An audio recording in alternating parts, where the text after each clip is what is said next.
Are you ready to break through the mental barriers holding you back? Welcome to the Mind Mastered Secrets of Excellence with Don Grant. Since 2001, Don has been guiding elite athletes like PGA Tour champions, Olympians, and world champions, and everyday individuals toward peak performance. With a proven track record, including helping Vijay Singh win the 2008 FedEx Cup, and her PGA Tour clients averaging a 219% increase in earnings. Dawn knows what it takes to succeed. She's the inventor of the Mind Mastered app, author of 7 Strokes in 7 Days, a sought-after speaker worldwide, and the proud owner of Amelia Shotgun Sports in Northeast Florida. Join us as we dive into powerful strategies, inspiring interviews, and Dawn's unique insights to help you excel in every area of your life, sports, career, relationships, and beyond. And now, here's your host, Don Grant.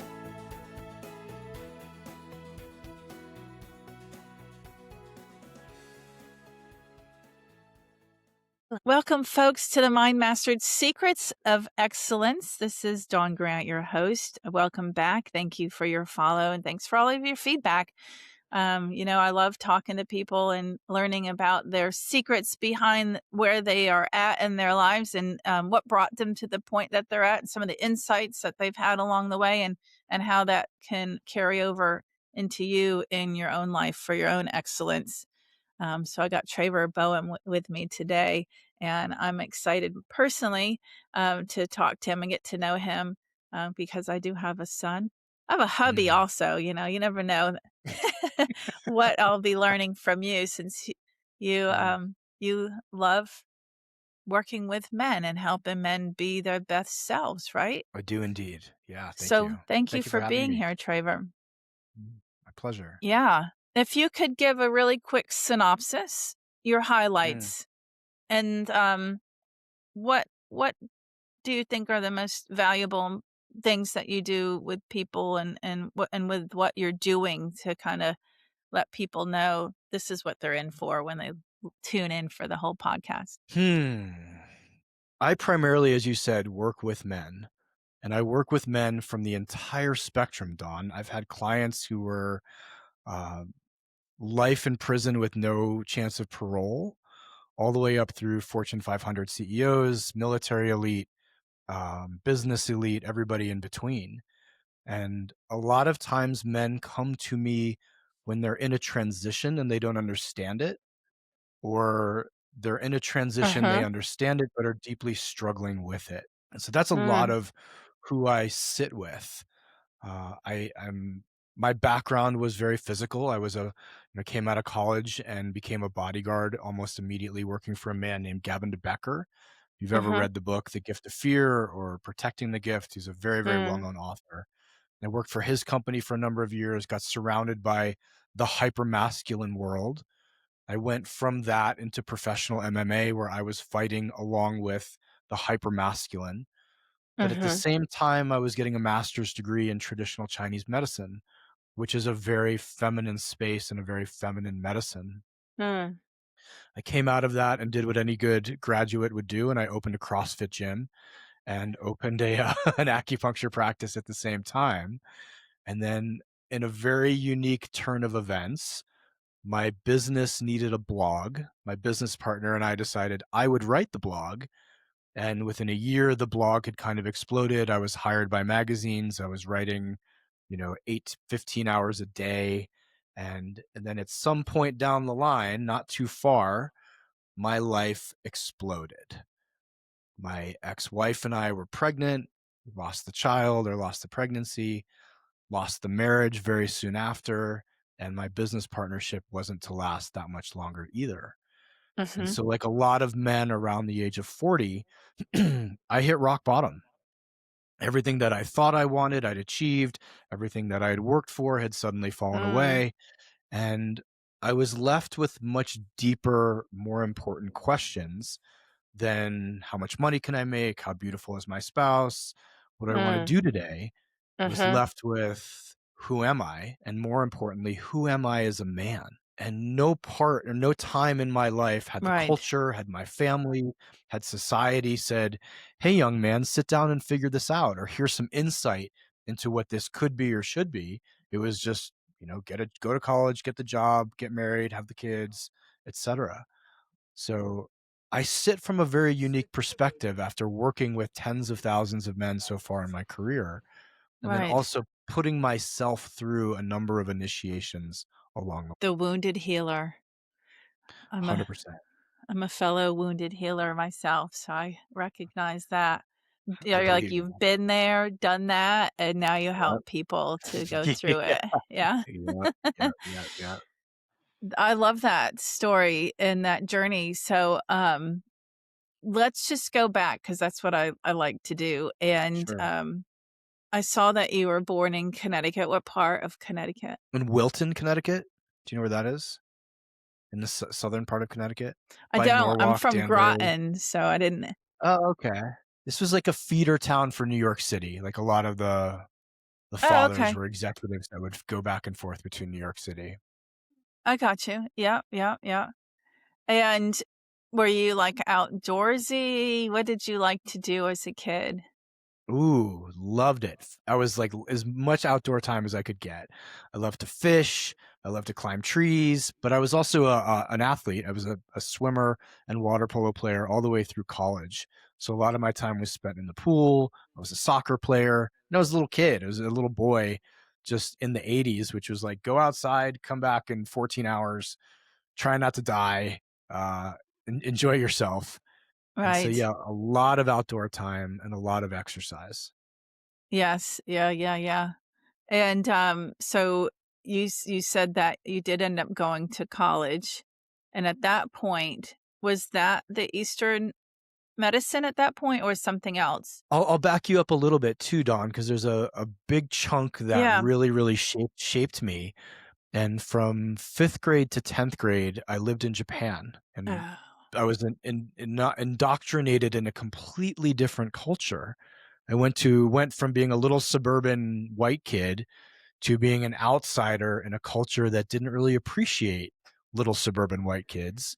I yeah. went to a school that had over 90 different countries represented with the kids there, and had this full immersion into this is what the world is. This is what international living is. This is what people from all of these different cultures and languages are like.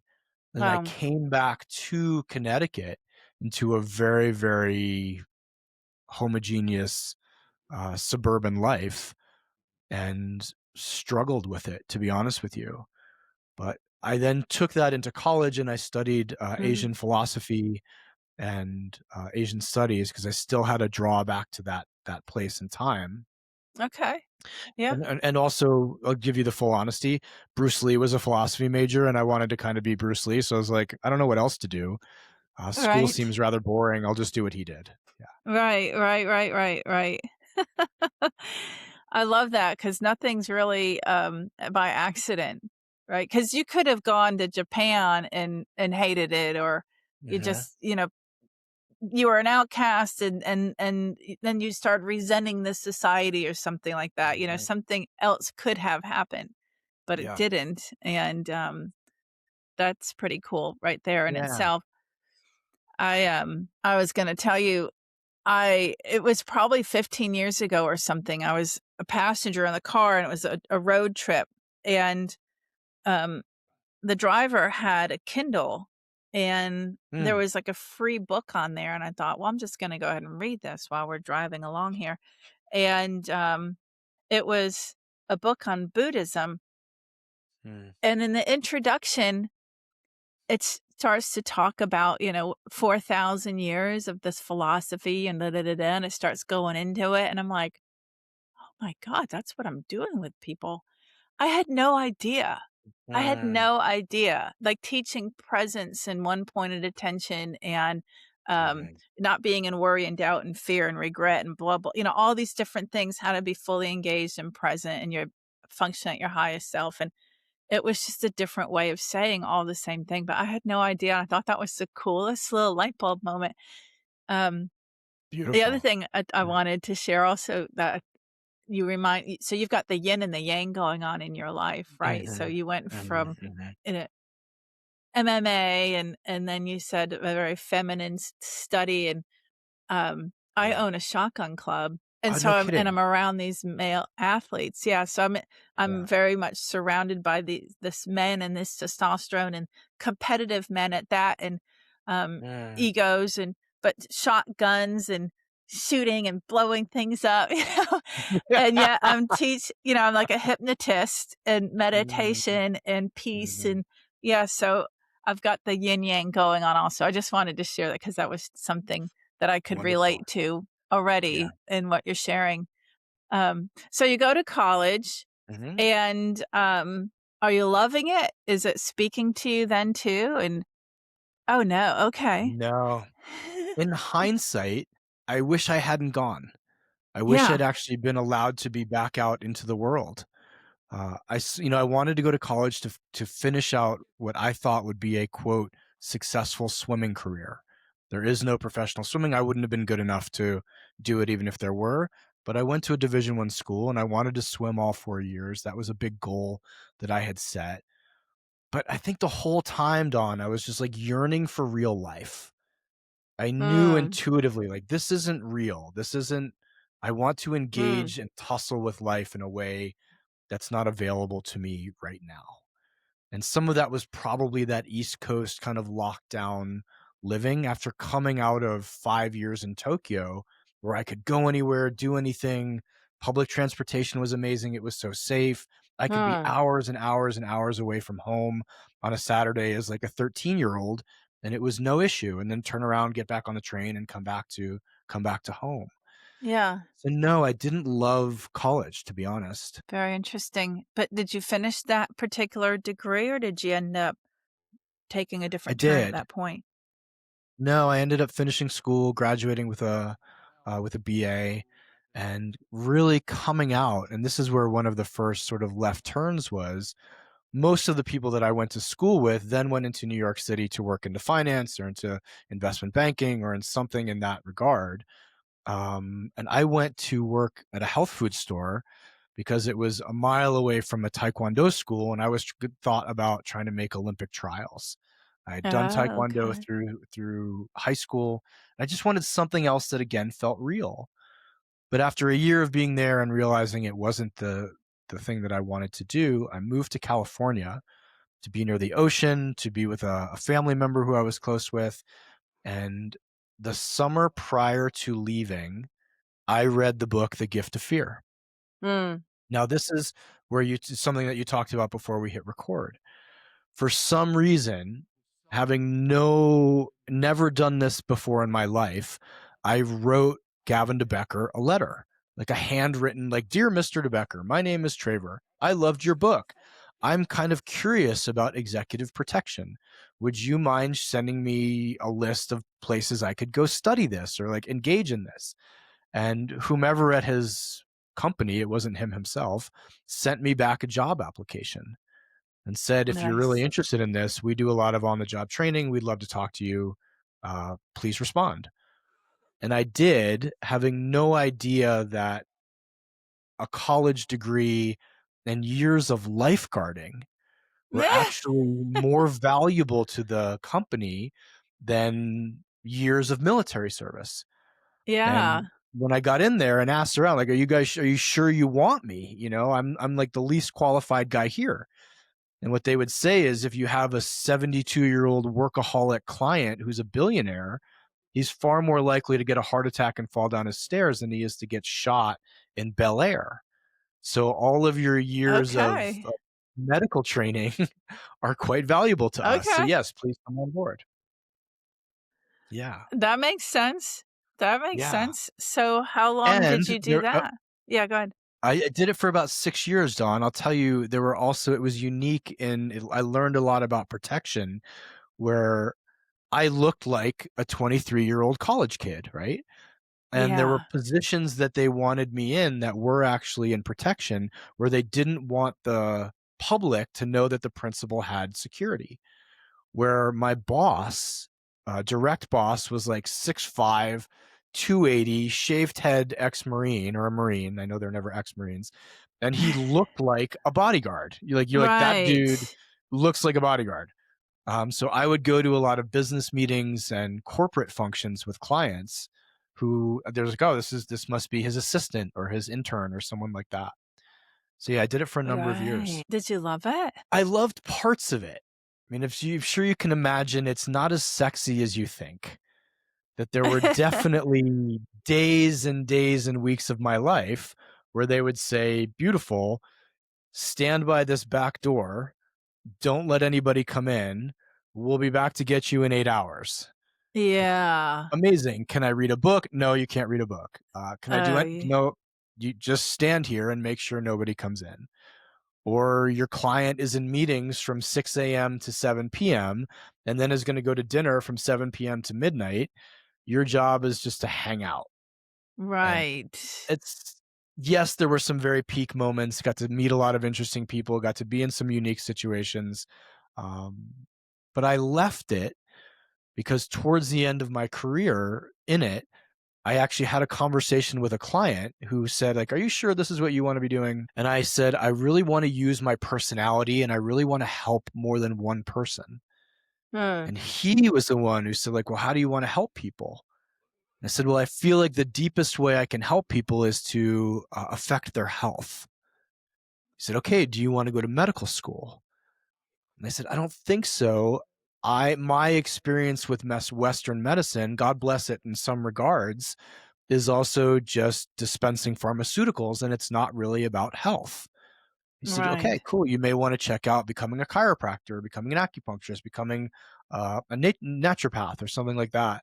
And so then I Mhm. looked into TCM, and that's the one that grabbed me. Very interesting. That is cool. So, you ended up starting that schooling right away? Yeah, a couple years, maybe Yeah. 6 years out of college. I had just done a big work detail that was multiple months out of the country, and so I had a fair amount of money in my pocket. I felt like I'd hit the pinnacle of what I could do with that career, and I enrolled, I think, 2 weeks later, and classes started, a week later. Oh, I love So it was a that. bit of a transition from, living on a yacht in the Caribbean, surfing and scuba diving with a client, to sitting in a classroom for 8 hours a day learning about medical theory. Right. But you're studying something that you are very interested in, and I was so yeah. fascinated by it. It grabbed me wholeheartely. I was so fascinated by it.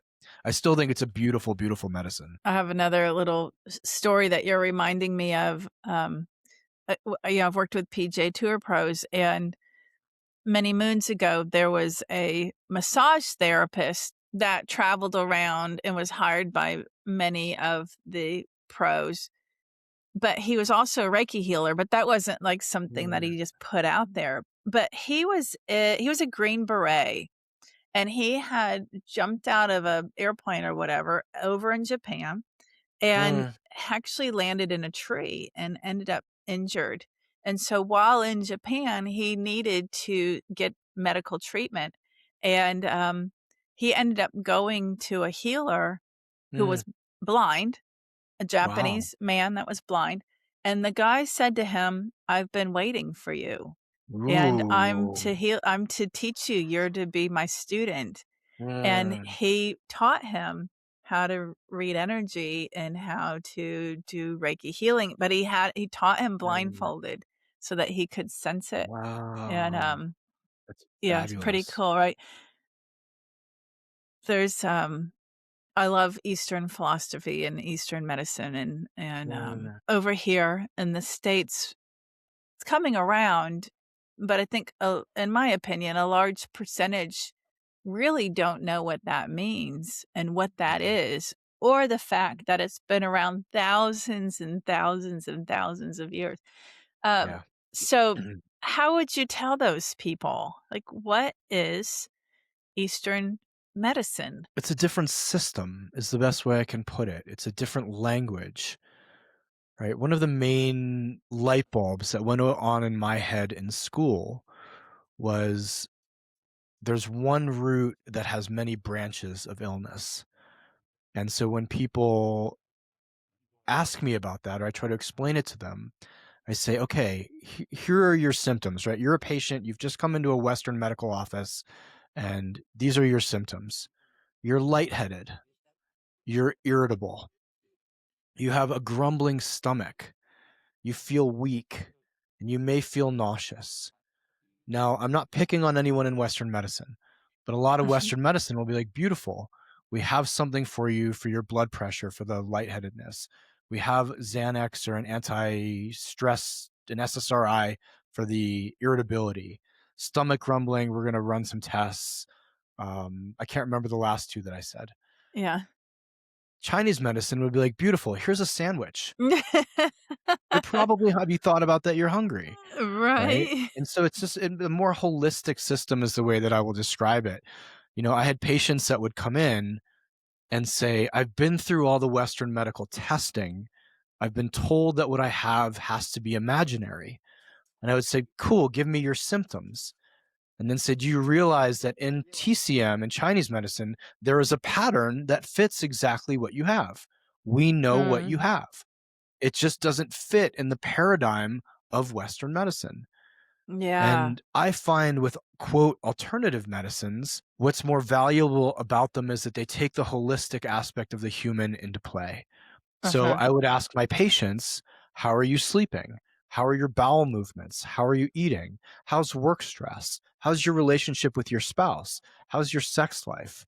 And they'd be like, none Mhm. of this stuff is any of your business. Why would you ask me that? All And say, right. how could I not? How can you as a human tell me you Yes. have an issue that isn't affected by those major pieces? Right. And so I actually spoke with a man yesterday who I was interviewing who does a lot of work with psychedelics and was saying what we seem to have done in the West is try to deconstruct everything down to the most simplest idea. And what we've done then is we've removed ideas from the totality of the human itself, where if you have depression, it may not just be a lack of one chemical. We have to look at your Right. whole life. Are you moving your body? Are you eating well? How's your relationship with your family? What happened with your spouse last week? Do you enjoy what you do for work? What's your relationship with your soul? What's your relationship with faith? And a lot of people will look at this and go, oh, God, that's a bunch of hippie bullshit. But in this day and age, to truly ask someone, tell me about your health without asking of these other factors, to me feels, what's the word? Negligent, Yes. right? Yes. So it's just a Yes. different system, Don. I think that's the best way to say it. It's simply just a different system. And for a lot of guys listening to this going, well, what is that like? I can use the example again of karate and jujitsu. Both are quote martial arts, both are effective in different ideas or in different places, but they're completely different. So they're going to have different skills, Right. different talents, different ideas within them. And if you can't get your solution or the problem solved in system A, it doesn't just mean that there's no solution. Try Right. a different system. I love that. I Yeah. could definitely my husband, I've observed that he's older than me, so he's an older generation. Mm. And, he's very much just without knowing any different, very much Western medicine. So, being around me, you know, what have you been eating? Are you hydrated? Mm, Do you have mhm. your electrolytes? How's your Right, sleep? Those types. And, right. just a few weeks ago, a doctor had said oh, I know, he got some blood work back, and he was like, "Oh, it looks like I'm gonna have to call my doctor to get a prescription," and I was like, Mm, "Or, let's dive mm, into this and take a look at, mhm. some other ways to, address that part of your blood work." Yeah. I think a lot of people are, in the US are like Mhm. that, and it's not it's just for lack of understanding or exposure. And, 100%, yeah, 100%. And I do think there's a I mean, it's if I get hit by a truck, after this call, don't take me to an acupuncturist. Take me to a exactly. hospital. There's a Right. definite time and place for different systems, right? But I Yes. would also say, like, don't take me to a massage therapist either. Don't take me to a Right. chiropractor, right? Uh, Right. we just the general public has been given one cookie cutter system, and that system is so heavily influenced and influenceable that we think that there is no other alternative. Yeah, thanks to the pharmaceutical companies. I had a big light bulb moment several years ago when I learned that the pharmaceutical companies are the ones publishing the books that doctors are studying from in college. Yeah, I it's was there's a like, lot we can "Whoa." talk about there. Yeah, Yeah. there's a lot. Okay, so we got to you're finishing college, Mm, acupuncturist, mhm, and I know you're starting college. You had mentioned earlier MMA, so at what mhm. point do you start wrestling, fighting? I'd been a martial artist for most of my life, Mhm. and when I moved to California, Dan Inosanto has a school there, and if you know Dan I Inosanto is, do. he was Bruce Lee's main student. And so he was teaching Jeet Kune Do, and I was a Bruce Lee dork. So I started going to this school. It was maybe 20 minutes from my house in LA and taking the classes. And I didn't love them, Dawn. It felt kind of soft, for lack of a better answer. But this is Mm, what would happen. At the end of this class, the next class would start to trickle in. yes. And these guys had black eyes and split lips, and they looked really muscular, and they just looked like fighters. They just looked like fighters. And I remember asking a guy afterwards, like, hey, what class is this? And he said, oh, it's called shoot fighting, which is Oh. short for Shuto, which is MMA from Japan. And it Oh, was led okay. by a guy named Eric Paulson, who was a pioneer fighter in Japan, American, and he was teaching it out of this academy. And so the next week, I skipped the Jeet Kune Do class and went to the shoot fighting class instead. And I got my ass handed to me over and over and over and over again by wrestlers, jujitsu guys, MMA guys, submission wrestling guys, all in one class. And it was so Right. awful that I went home. I lay in bed. I was like vibrating and shaking and having little mini Oh, seizures no. and questioning everything in my life as a seasoned martial artist, and then had to ask, like, okay, how do I get really good at this? This is the truth. The other thing I was doing for my whole life was theory. This is Right. practical truth, right? Right. And so I just started going and studying, and it grabbed me. And very shortly thereafter, I made a decision in my first year of acupuncture school that I wasn't going to survive 3 more years because it was like 8 hours a day of sitting. So I Mhm. dropped out, flew to Thailand, and started training to fight Muay Thai there. And while I was there, I met a couple other Americans and were Oh. like, you really should give MMA a shot. And so I flew home and re-enrolled in school, but on a minimal basis, and started training full time. And so I fought for a couple years. This was my dichotomy. You talked about yin and yang. In the morning, I would be at an academy where it was just fight, like literally we're kicking the shit out of each other multiple Yeah. hours in a row. And then I would go home, rest, drive to school, and sit with hippies and women with crystals on their desks and really soft, lovely people. And I'm bleeding on my quizzes, and people are like pulling me aside, like, are you okay? Do you need help? You know? And that was my life for a couple of years. Wow. Wow. God bless them. Yeah, right? That, is you're reminding me of something else. So, first of all, I knew of this. What is it? Did you say Desant? No, what's the instructor's name in Dan Inosanto? California? D Dan Inosanto. Desant.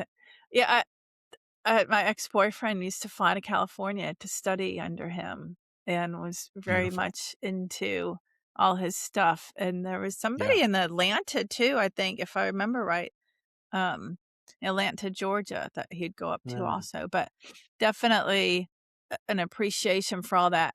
The samurai, I remember learning that the samurai, although he's trained to kill, mm, that his strength is in not killing, mhm, mhm. like being able to maintain his composure and be Yeah. present and calm and engaged. And to me, that's some yin. I usually say yin yang, but you said yang. Is that how you properly It's say it? yeah, yeah, in Chinese, it's yang. Good to know. Good to know. Mm. So, so you went back out. You went out to Thailand. You come back again. You're studying out there. You're training, and then you come back here. You're fighting. You're studying Mhm. at the same time. How do Mhm. you end up stopping the fighting? Because I know you did stop that at some point. Yeah, it was a mix, Dawn. The last year of acupuncture school, which is it's 4 years straight, in the last year, you're essentially interning in a clinic and studying for the board exams, which are just a horrendous piece of it's the amount of work to study for the board exams is extraordinary. And so 2 factors happened at the same time. Prior to my last fight, I tore my ACL and broke my neck and went, Oh, wow. "Okay, this is this is probably not going the direction I want it to go." And I'm over 30. This is definitely not a 35 and up sport. And I was facing that last year of school, right? And I remember also my clinic supervisor pulling me aside and saying, "Hey, you kind of look like you're being assaulted every day. Uh, it's not the best look that we want for practitioners working with Oh, patients. I oh, understand what you do. I understand why you do it, yeah. and you, it just isn't a good look." And I understood. I would look like an assault victim a lot, and so those two things coming together, I knew I had to pick, like, I'm either gonna go all in on this sport and see where it takes me, or I'm gonna go all in on trying to pass these board exams and see where that takes me. And because of the injuries, I thought, "Okay, the universe is showing me, my athletic career as a professional is done." Did you break your neck in the sport? I Oh did. my gosh. Yeah. You have a compression fracture How at CSEC. Oh, wow. Yeah, that is intense. Yeah. Hadn't heard And of that someone tore my particularly. ACL. I still remember the Wow, moment it okay. happened. Yeah. It's a tough sport. And it's like it's the sport of violence. If you wanna play that game, it's a Yeah, price you're willing to pay. Um, and to be honest, I was mid-30s, Dawn, and I had been a collegiate athlete. I'd had this resurgence. I had found CrossFit in order to train, to cross train. I was enjoying it. I was enjoying seeing the benefits. I was enjoying the community. It was a little bit more yeah, of an intellectual community than let's call the MMA community was 20 years ago. And I felt like the combination of those two, of CrossFit and acupuncture, were a great path for me to help people with their health and fitness and wellness. And so I wanted to go all in on those and sort of swapped MMA for just CrossFit. And this was CrossFit I at a got very you. different time, before it became a Yeah. competitive sport and before it became this Mm. juggernaut. And I had really, really good coaches who were sticklers about technique and sticklers about rest. And so it was far more holistic and healthy than I think it got to be, let's say. Yes. Yeah, I remember maybe, I guess maybe 8 or 10 years ago, it's kinda like, "Oh, CrossFit, you'll get hurt, you'll injure Mhm, your mhm, back," or mhm. something like that, and Yeah. that was kinda like the rumors, and I Yep. I tried it anyways. I didn't do it right away during that time, but, about 6 or so years ago, I started doing CrossFit. And I don't do it anymore, and I didn't get any injuries, but I it was a group class, and there wasn't a lot of direction. That was what I had Mm, felt at the time, and, okay.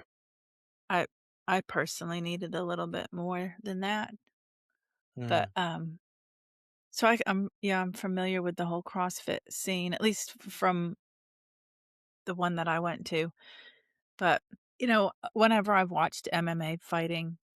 Actually, with that ex-boyfriend, I remember watching it was probably MMA, mm, but there was a guy, and again, let's talk maybe 8 years ago, that it was known for breaking people's, it was either their ankles or their wrists. I don't know if mm, that guy's still fighting out there, but, it was just one of those, televised fights, and I couldn't watch it. It made me faint. mhm, Like, it made mhm, me literally physically faint, mhm, mhm, and, I've often wondered watching fights what that is like to just I could see punching somebody. I don't but to a point where it looks like they're bleeding and they're half dead Mhm. and they can barely move. Mhm. Is there not something that wants to turn off and stop injuring that person? Um, or is it more kind of this animal instinct that takes over and you're just doing what you've been trained to do? Or is it the competitive Mhm. edge, the competitive nature in there that just wants to succeed and win? It very much depends on the fighter. Mhm. I just wanted to win, and so you could win by choking somebody, right? And that's a very like a skill, let's call it, win. And then there are people who literally got into that sport Yeah. because it was that or prison. And they just want to beat the shit out of people and hurt people. There's psychopathic chiropractors.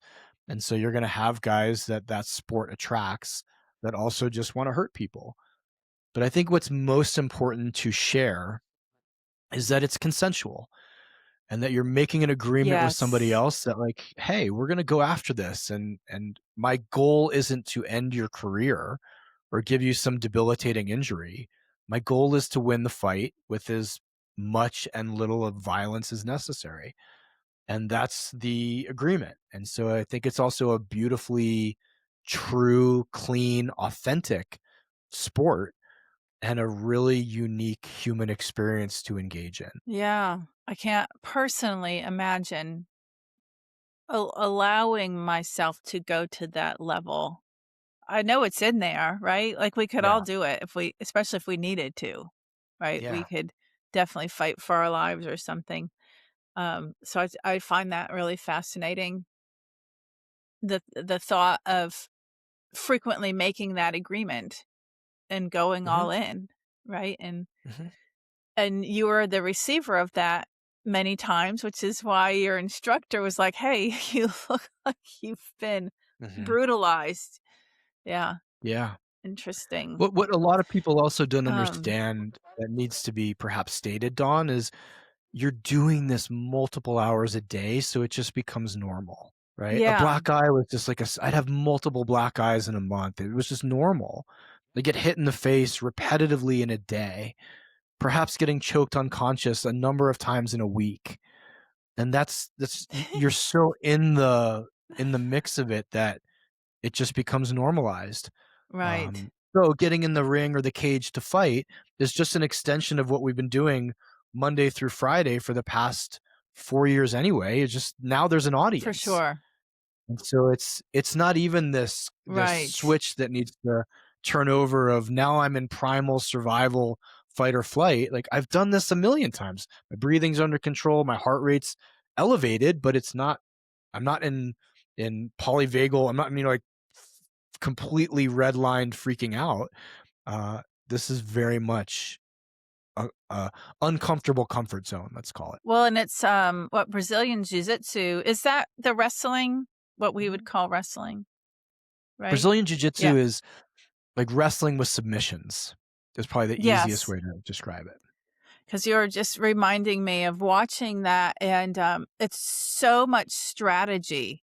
I mean, because they could be in a position for whatever, a minute, 2 minutes, 3 minutes, because they're thinking of, like, that next move, so it's not even fast-paced, it's figuring out what's my next move here and what can I do? Yeah. Yeah. You've got some of that going on even with the MMA, right? Yeah, I still do Even though it's Brazilian jiu-jitsu faster to this paced? day. Yeah. I Okay. love jiu-jitsu. It's an incredible sport. Like you said, it's very, very cerebral, but also extraordinarily somatic. So I can't Mhm. think my way into winning, but if I can't think and feel, I'm just gonna get annihilated.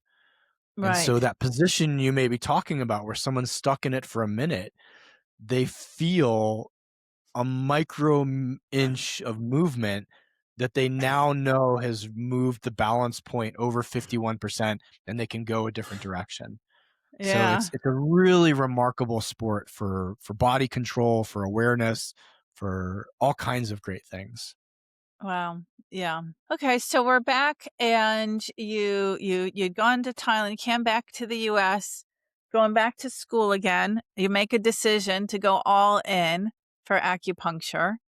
So, and you're taking the exams, your licensures, and that all goes well, I take it? Mm-hmm. Mm-hmm.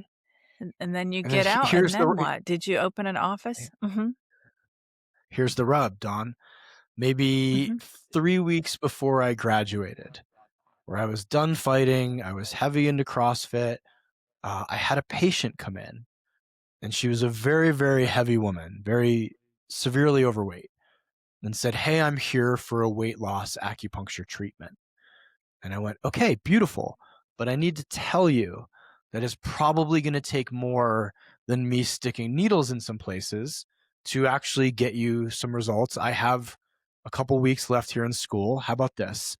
Why don't I write you a very, very basic, minimal fitness program, which was essentially like, will you walk down to your mailbox and back, Mm, once, then twice, then 3 times, then 4 times, mhm. etc.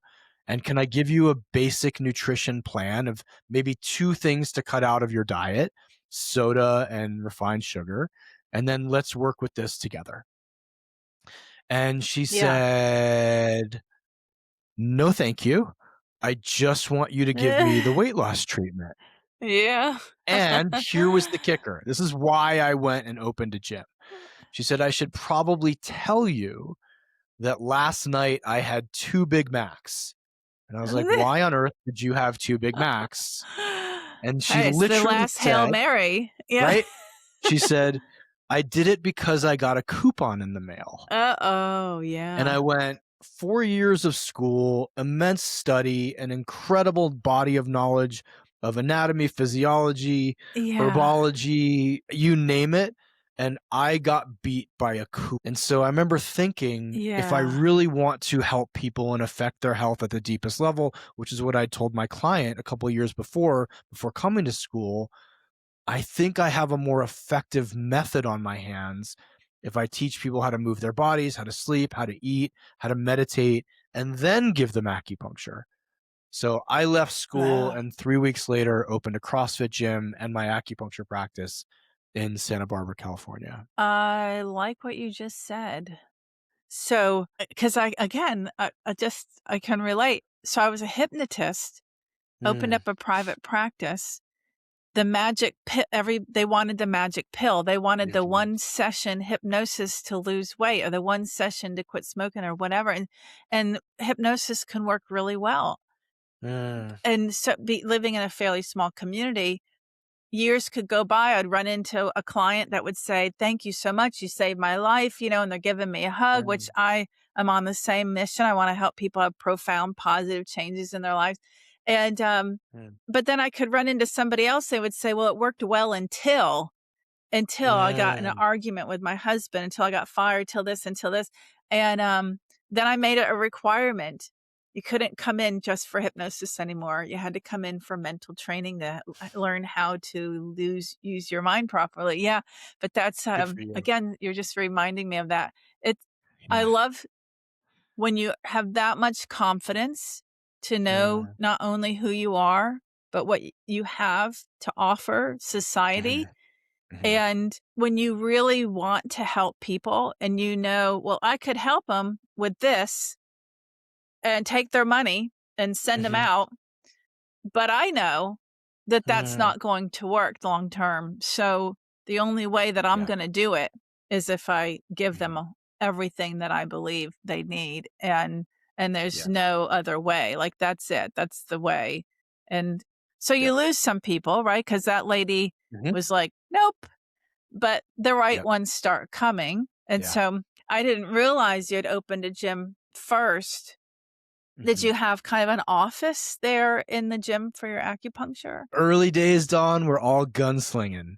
So what I Yes. would do is I nailed 2 nails to our locker room door, and I hung a sheet, Nice. and when during off hours, I would put out a massage table, hang the sheet, and see patients right there in the locker room of the gym.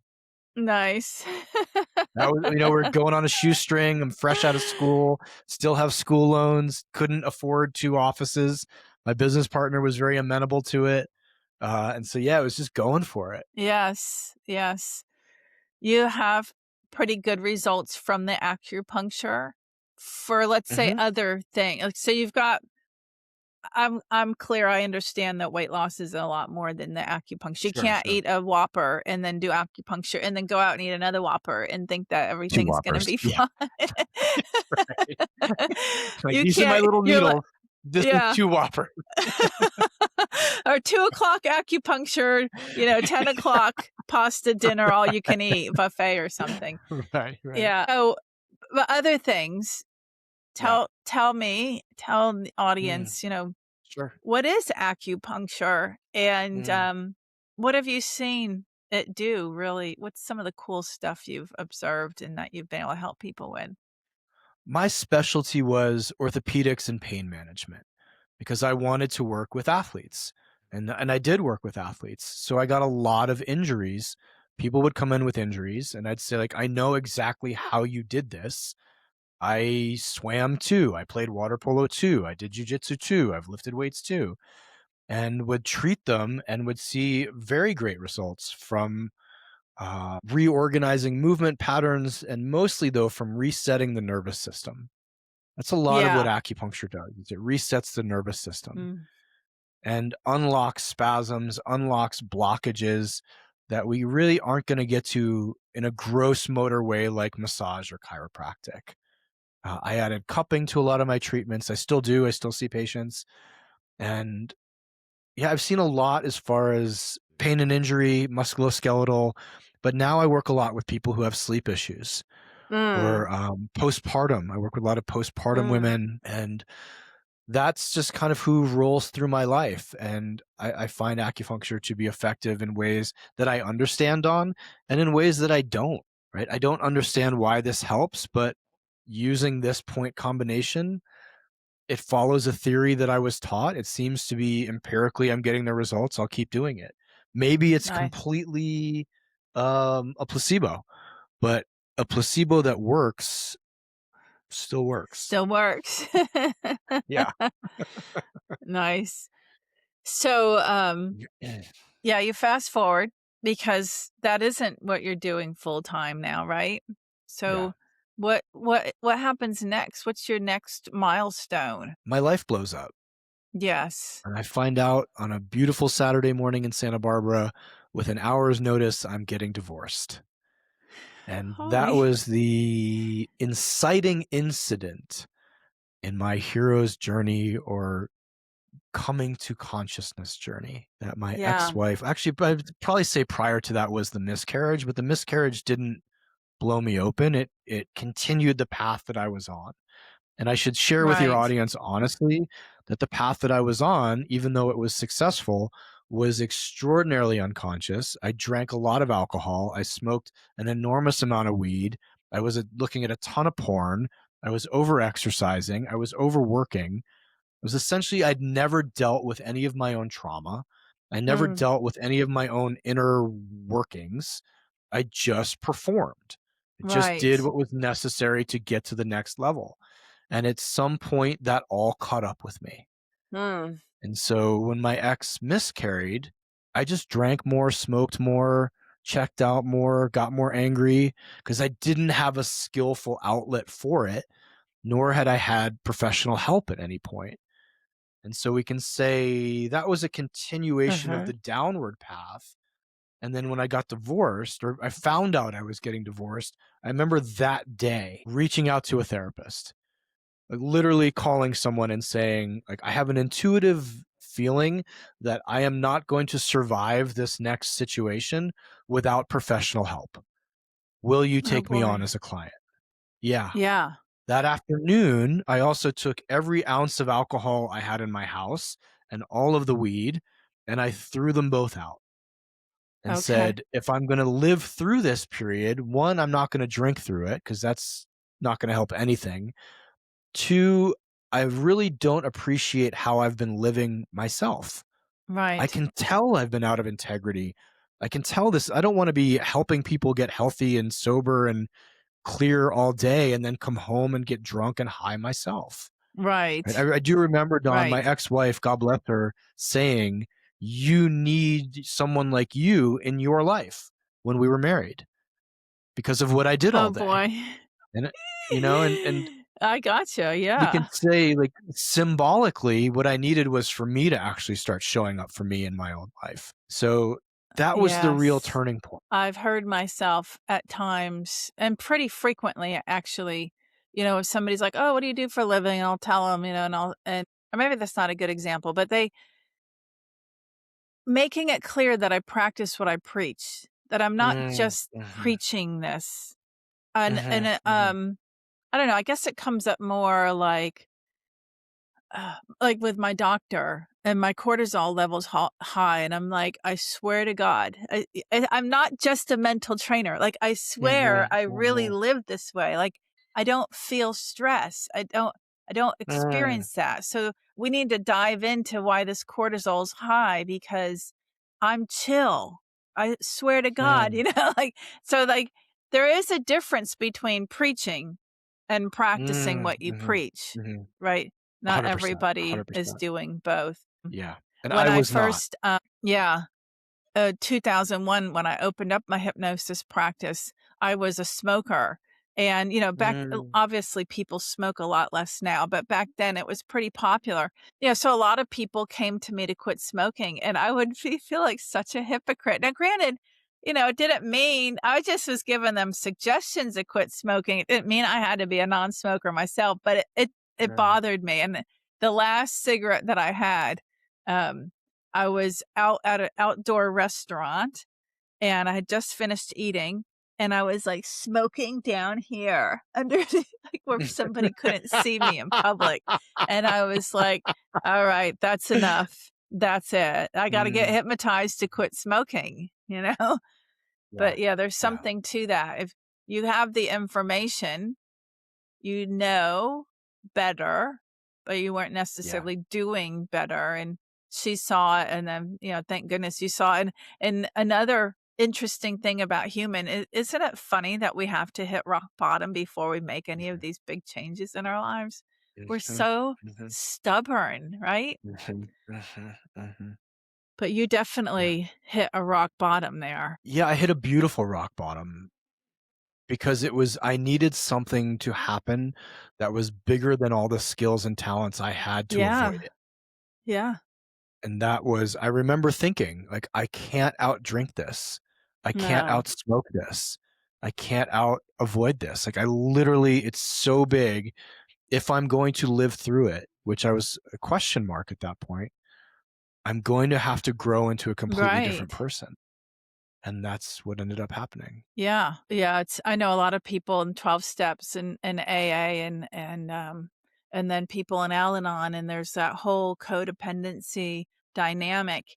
And folks that have been in AA for a long time will tell those the spouses, let him Mm, fall, let him mhm, struggle, let him because it's so frustrating for them. Like, as folks in AA watching someone come in who they hear they want to quit, they want to get better, they want to do better, but then they keep, they see that person kind of screw up, but the wife comes in and saves the day, right? And yep, cleans him yep, up yep. and pats him off and gets him to work and drops him off or calls the boss and's like, oh, Johnny had a doctor's appointment this morning, he's running a little late, whatever, but just Yeah, softening all the edges.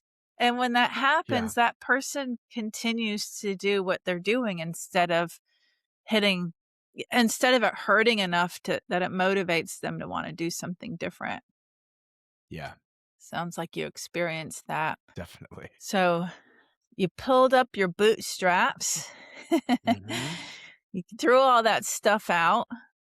Was it hard mm. at first, or were you just ready to be done with it all? It was both, Yeah. right? I was ready to be done with it all, and I was in the midst of absolute crisis of my business partnership has fallen apart, my marriage has fallen apart, and I'm not gonna be a father.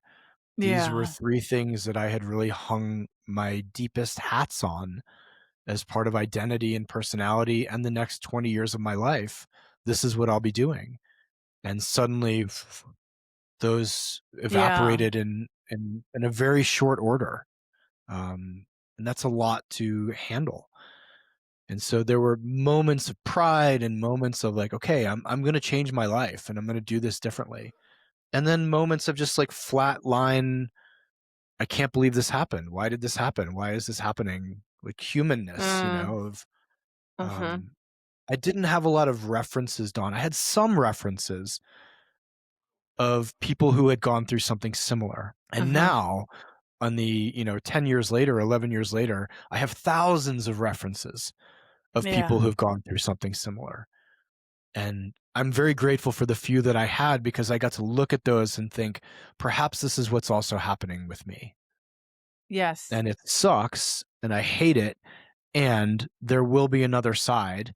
And I got some beautiful gifts, I'll tell you along the way, right? One of my, I remember having to tell my CPA, it's a longtime tax attorney, who I have a once a year relationship with, which is essentially, here are my things, what do I owe? And I had to go in and Exactly. have a Yeah. conversation with him and say, hey man, my marriage is over and my business partnership's over, and you know everybody involved. And I'll Yeah. never forget, he sent me an email saying, I'm a lot older than you, and I know everybody's secrets. Hang on. I've seen this time and time again, Yeah. and if you get through it the right way, there is another side that will be even more beautiful than the life you've lived now. Something Right. like that. And I remember Right. thinking, "Oh, my CPA just told me that. Huh, is that one of these, is he an angel or is he like a wisdom keeper? Is he?" Right. Either way, I'm gonna listen to him because he does get access to a lot of Yeah, information, yeah. Yeah. you know? For sure. Yeah. Yeah. Um, so man uncivilized Mhm. comes from all these experiences, but you hitting this rock bottom and then rising up. Mm. And what how does that start unfolding? I wrote a book called Today I Rise, which was my Uh-huh. divorce journey and how I used divorce as a spiritual upleveler or an Uh-huh. evolutionary process. And Uh-huh. now I put this book out into the world, and my best friends in e-commerce, he says, you should include your email. Throw your email in the book a couple times and see if you can't start gathering people's emails and you can have a business with them later. Now, what ends up happening is men start reaching out to me and saying like, "Hey man, I'm in the same position you are, but my life is sucking. I'm drinking more, I'm doing more cocaine, I'm more addicted, I'm more numb, I'm more shut Hmm. down, or my brother is, my cousin is, my son is." And I was at a unique period of my life where I had free time and I just sold a business. So anybody who emailed me, Dawn, I would email them back asking, "Give me your phone number. Let's hop on the phone. Free call. Like, I just want to get to know you." And for a Yeah. year of my life, I just talked to men who were in crisis and who were in transition. And Yeah. somehow my brain started categorizing what the issues were. Yeah. And if you can see Creating behind a me, process.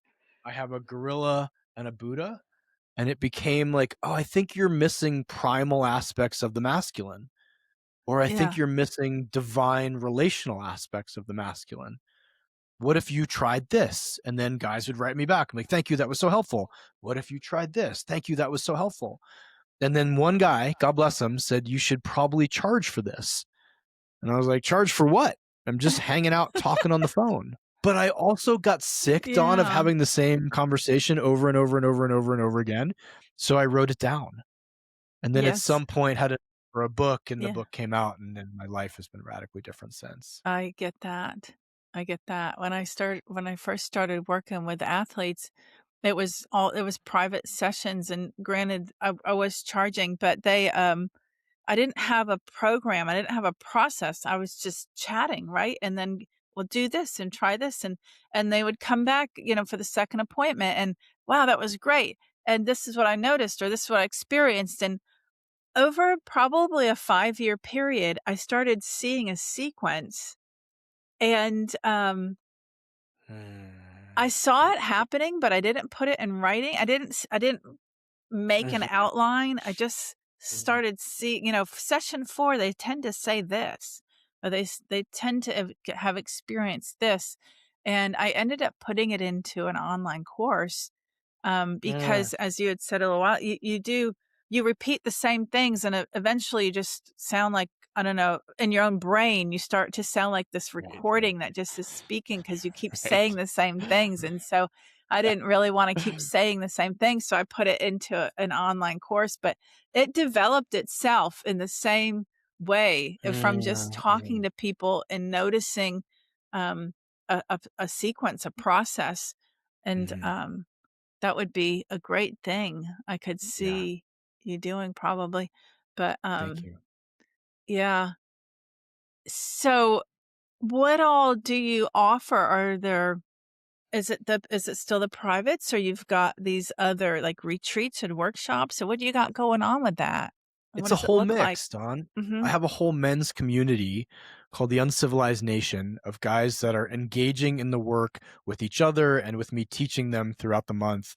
And essentially one of two tracks, the main one being a 2-year program where they come in, they get all kinds of content, they get exercises, they get men to support them, and their lives radically change in those 2 years.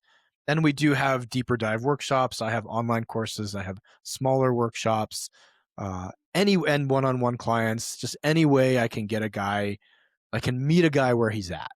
That's really the goal. I remember when Right. I first started, uh, joining a very small online group and being like, this isn't for me. I want to touch somebody. I want to be in the room with somebody, and Uh-huh. going to a workshop. And that workshop changed my life, radically changed my life in a number of different ways. So Yeah. guys can read the book and just stay home. Guys can take an online course and just stay home. Guys can fly out to Boulder and meet with me in person. Guys can work with me one-on-one for a year. Guys can join the group program for 2 years. Guys can do all kinds of stuff. Nice. Yes, I like that. And then there's different options depending on the level of help they want, but probably different price points too. So then it's based on their budget and what they can experience from that. For sure. Yeah, Yeah. and really, how Yeah. much of this do you want and need? Some guys can read a book and it makes the shift. Some guys are like, "Hey, I Yes. radically wanna change my life, save my marriage, I just got divorced, whatever, and I wanna work with you one-on-one for a year." I'm like, "Cool, I'm gonna fuck you up in the best of ways." You got me in Nice. your life now, good luck. And you come at them from every angle, like Every eating and angle. exercising and like you said, Yeah. meditating and the male, female, s- it's the the masculine, feminine, and the male, Mhm. Mhm, mhm. right? Well, I just would like to give you an opportunity to give people your website and your information. If you could go Beautiful, ahead. thank you. Uh-huh. Yeah, you can find me at manuncivilized.com. The book is Man Uncivilized. I'll also share, if we're on video, my Uh-huh. last book. The latest book is called 28 Days in Darkness. We didn't even touch on this, but I've spent 77 total days in a pitch black room by myself meditating, 24 hours a day, darkness. I'm on Instagram at Traver Boehm, Traver Boehm. And if you Google Uncivilized and you don't get me, please find me and let me know how that happened. Yeah, right. I like that. That's awesome. I do want to Thank also you. tell listeners you can get free goodies and opt-ins for my 3 businesses at dongrant.com/free. And definitely follow me on social media. I give lots of good free tips and all that. Traver, this was a very fascinating conversation. I love the journey Thank that you. you've been on and what you're bringing to men and society. And good luck with all of it. And I know Thank you've you. got some stuff going on now that you're stirring up and make that impact. Thank you so The much for world having me. needs, yeah. Yes. Thank you. Thank you. Hope to talk again soon. Please. Okay. Bye bye, Traver.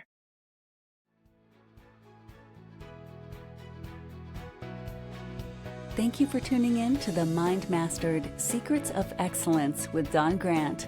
Whether you're an elite athlete or pursuing success in your career or personal life, Don Grant's expertise and insights are here to guide you.